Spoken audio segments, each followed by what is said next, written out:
Hey y'all, this is Cody Oakley, aka Paper Towel Guy. Yeah, so when I originally uploaded my video, I didn't really expect to get thousands of views or subscribers. Honestly, I only have one video on my YouTube.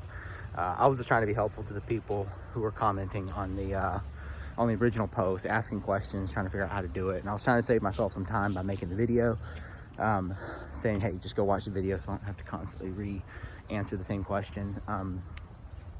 But, you know, people seem to really like it, and I'm getting a whole lot more questions, and I've gotten probably dozens and dozens of people replicating this technique and trying different things and going down different avenues with it, and honestly doing way better at it than I could, because they have better bread than me.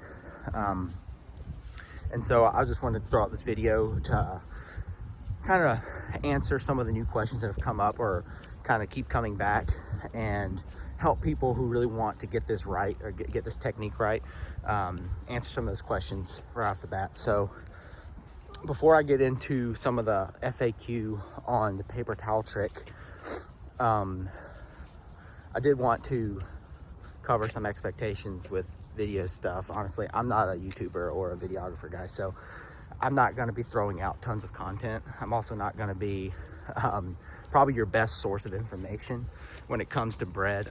Any real bread maker looks at my bread and knows I'm not the most experienced guy. You know, like, I don't get the beautiful ear on the bread. I don't get the oven spring or the beautifully toasted crust. And I don't have most of the equipment either. So just know that if you're coming to my YouTube for like good bread content, like the paper towel trick is the best I got. And maybe some cool tips with how to, you know, do a lazy starter, essentially maintain a starter without having to put a whole lot of work into it. So if you want stuff like that, I got it.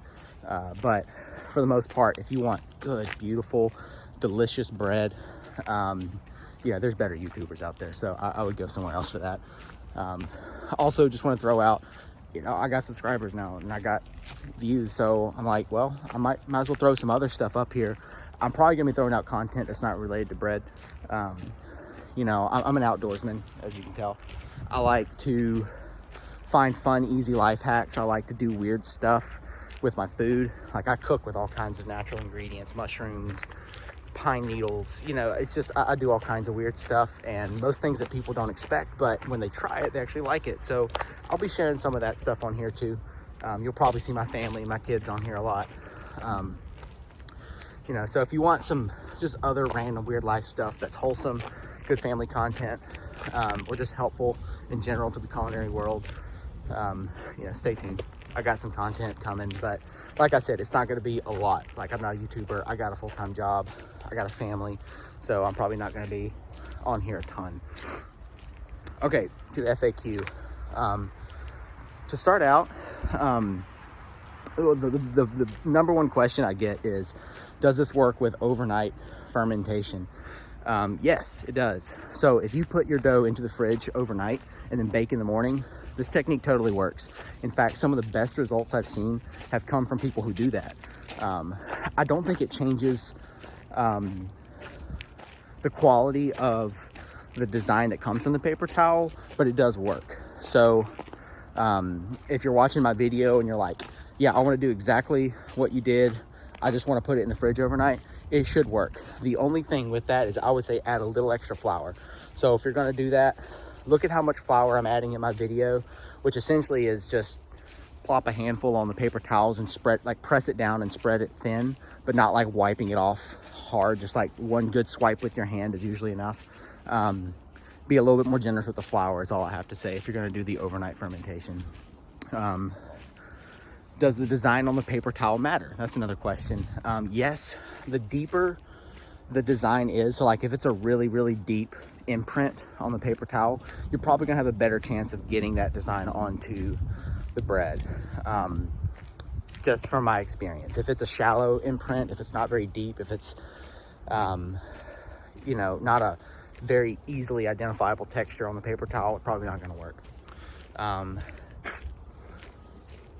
Another one, which isn't really a question, it's just something I've noticed has changed results, is, you know, how moist is the bread? Like, do you spritz it with water? Is the paper towel wet or dry? So the paper towel is always dry. I just put the flour out on the paper towel, wipe it flat. The bread, typically whenever I would do a final proofing or shaping for bread, I would heavily flour the surface that I want to be the top so that I can get, you know, a tighter, thicker crust. But when I'm doing this method and I want the image to transfer completely, I'll lightly flour it before folding.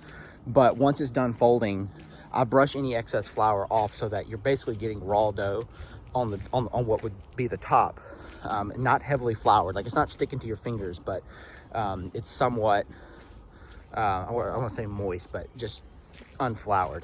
And I put that down onto the floured paper towel, and that helps it stick to the dough a little better. Another question I get a lot is, does it work with rice flour? And I've had corn flour asked as well. I'm gonna officially say no.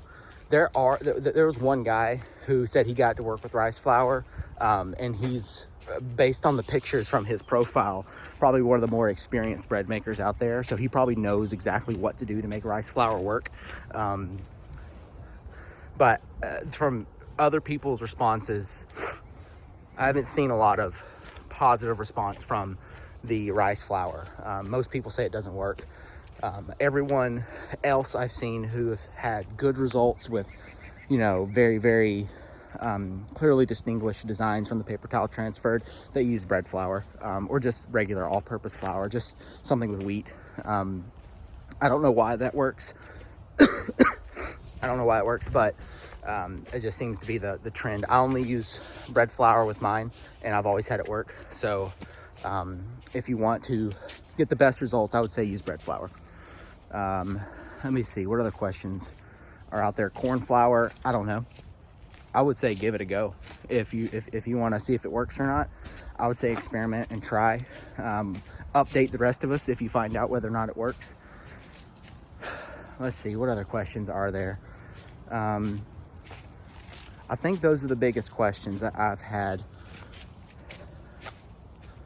Oh, another question that seems to come up is, which side of the paper towel do you use? With the paper towels that I use, which I believe are just a generic Aldi brand, they have, the pattern is only on one side. So one side is texture, but not really a pattern. The other side's a pattern. So with mine, it's just whatever side has the pattern. Some people's paper towels have like the imprint on one side and then the reverse of the imprint on the other. So on one side you have like dots poking in, and on the other side you have dots poking out.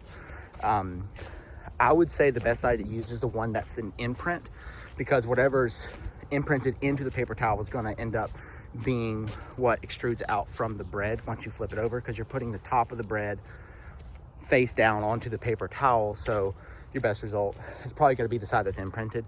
But honestly, the other side might look just as good. I've never experimented with that. So to answer your question, I would say imprint side, but you know, try both and see. You know, if you like the other side better, you know, go for it.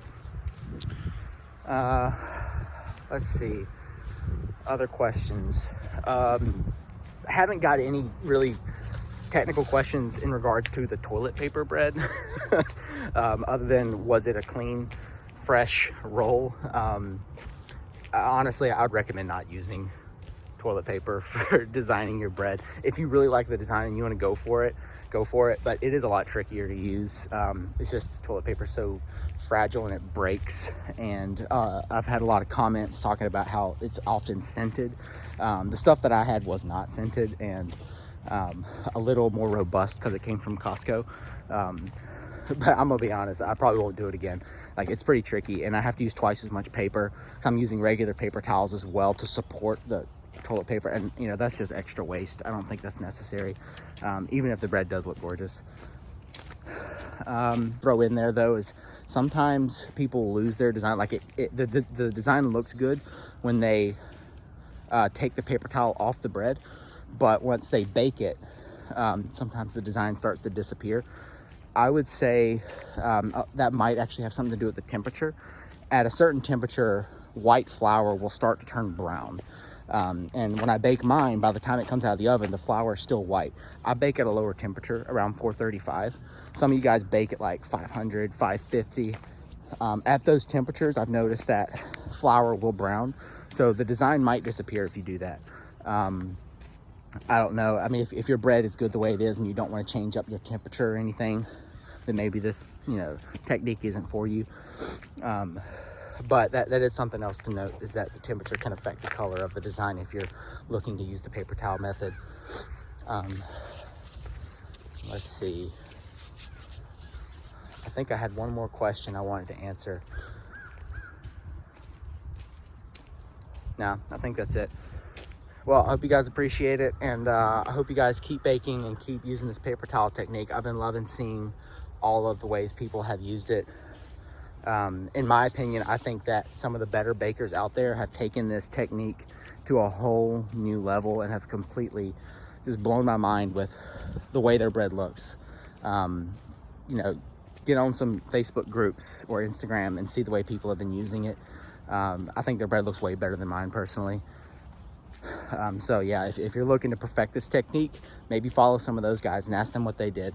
But if you just, need the basic stuff, hopefully this is helpful. Hey y'all, yeah, so I just want to also add in, possibly, if you're wondering how I came up with the paper towel technique, I've had that question quite a bit. How'd you come up with this? It's honestly just out of necessity, and it was one of the reasons. Like, I don't think I have the best bread out there anyway. Like, I like the way my bread tastes. I found a method that produces a delicious bread, not necessarily the best looking bread. Which, I mean, doesn't say that other better looking breads don't taste better or amazing. It's just, I like the way it tastes, and I don't have some of the equipment needed to produce some of those better looking breads. I've been working with a pocket knife, glass bowls, paper towels, baking sheets. Like, I don't have a Dutch oven, I don't have a proofing basket, don't have cheesecloth. For the most part, my methods are pretty unorthodox and kind of haphazard. I just, I like the taste of the bread that it produces, and my family eats the bread. So, wherever we go, I know that we're gonna at least have delicious bread. I threw the paper towel technique in there just because, honestly, it was kind of an accident. We were displaced because of COVID, living out of a tiny little 1-bedroom cabin down in the South. We travel around the world. We had been yanked off our field overseas in order to basically come back and quarantine while the world was under pandemic. And so we got thrown onto this land with some of our friends in a cabin. And, I didn't have anything needed really for true bread baking. I just had, flour and, a tiny kitchen. So I was like, okay, I'm gonna use what I got. I don't really have a good proofing basket or anything dry I can use other than plastic. And so I'm like, well, I got a bowl here and I got some paper towels. Let's see if this will work. I'll just flour the paper towels really heavily to keep the bread from sticking to it. And, when I flipped my bread over for the first time, I was like, oh, that's really cool. I can't believe that it not only kept the bread from sticking to the paper towel, but it ended up putting a fun design on the bread. And I was like, well, that's fun. This will surprise my wife. And so I just started baking that way. And I was like, well, this is way easier and cheaper than having all the equipment and everything else that I needed. And so I just started doing my bread that way. And then, I got some comments from some friends saying, oh, that looks really cool. You should share that. Or how'd you do it? And, and so after probably about a year using the technique and figuring out what works and what doesn't and what designs I liked, it just, one day I was like, all right, let's just throw this up on a group and see what some real bakers think about it. And so, yeah, that's kind of how it is. Like, I haven't perfected the technique in any way. I don't think I'm only on year 3 of sourdough baking, and I only started making like edible sourdough bread, in my opinion, probably a year ago. This is like my 3rd starter because I keep having to move, and so I keep losing my starters. So my starter's only like a year old at this point. I would definitely say where some of the more experienced bakers have taken the paper towel technique right now, even after a couple of weeks, is already far beyond what I've done with it. They've taken this design and put it on perfectly fermented bread with beautiful scoring techniques, and they get the oven spring and beautiful ears and all this stuff. Like, honestly, I don't get a lot of that on my bread. So I definitely think more experienced bakers have taken this further than I could have. But if you want to know where it came from, it was just necessity, you know. It wasn't like I was trying to do something fancy. I was just using what I had. So yeah, hopefully more techniques and things like this will come up in the bread community. Honestly, I would just encourage you, if you want to make bread and you don't have all the equipment, you know, use what you got, and who knows, it might change the way bread's done. Have fun.